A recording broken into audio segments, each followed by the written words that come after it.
pace, puiul galben auriu a simțit într-un târziu că-i sting el, că n-are pace.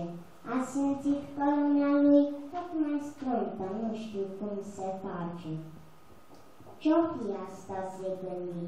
Cum de m-a ajuns năpasta să trăiesc într-o mărgică, într-o casă tot mai strâmtă, tot mai mică, să nu pot să-mi aflu loc nici pe față, nici pe spate, și să-mi crească după toate, uite ce nătând de cioc. Ce vrei tu, vorbesc cu ciudă eu cu ciocul ca un prost, însă ciocul ce s-audă? Cade în stânga, bate în dreapta și mi-atârnă ca o pârnă, fără rost. Mi-au ieșit și doi obnici. Ce să fac cu ei aici? Mi-au crescut și are grele. Ce să fac aici cu ele? Iar sub pântec, la picioare, se făcură niște gheare, lungi cu vârf încovăiat, simt că toate în pântec mi-au intrat. Doamne, pentru ce ne-ai dat darul care-mi sunt povară?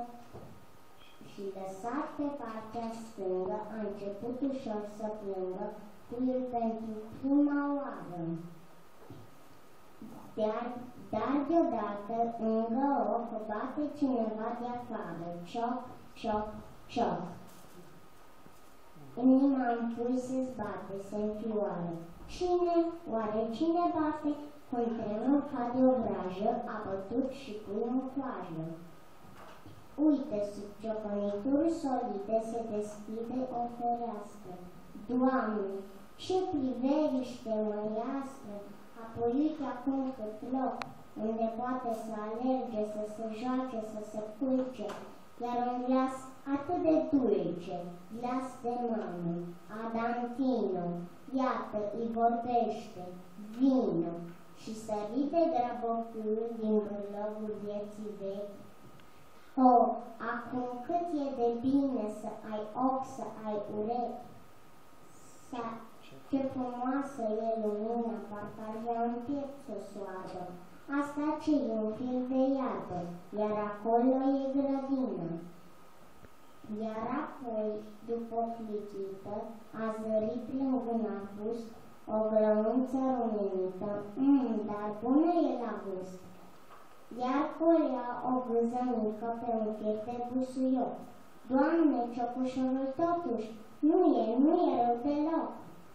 Dar aici, în noua țară, ce s-ar fi făcut el oare? Fără aripi, fără gheare, fără vechea lui povară, din căsuța cea sihastră, bietul bun. Frații mei, povestea lui nu-i decât povestea noastră. Cinste, curăție, milă, jertfă, lacrimi grele, bunătate și suspine după stele. Bine, dar acestea toate, ce să faci aici cu ele?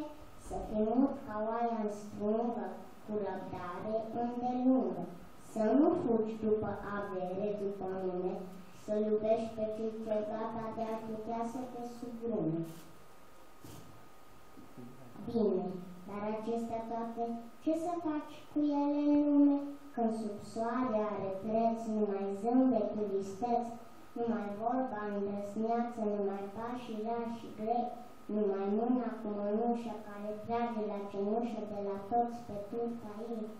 Da, când viața e o luptă unde toți trăbară scrucea și în calea ta aruncă spini și ciocuri fără număr, tu să ții în taină crucea și să o duci unit pe umăr, suspinând discret, cu minte, sub scuipatul de ocară. O, Părinte, Creatorule îndurat, oare pentru cine era darul care îmi sunt povară? Pentru ce? Nu știi? Așteaptă, vine o clipă, un soroc, când la marginile lumii cineva din cer va bate, cioc, cioc, cioc, și în acest veche ochi se va face o fereastră către lumea cea măreastră. Și atunci, frate, cât va fi de bine să ai pieptul cu suspine, să ai umerii cu cruce, să ai pumplele cu spini, să ai fața toată plină de-a lacrimilor salbe.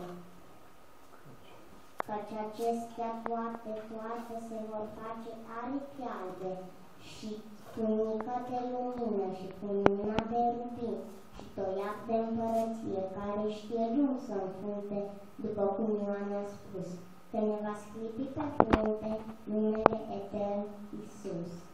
Amin.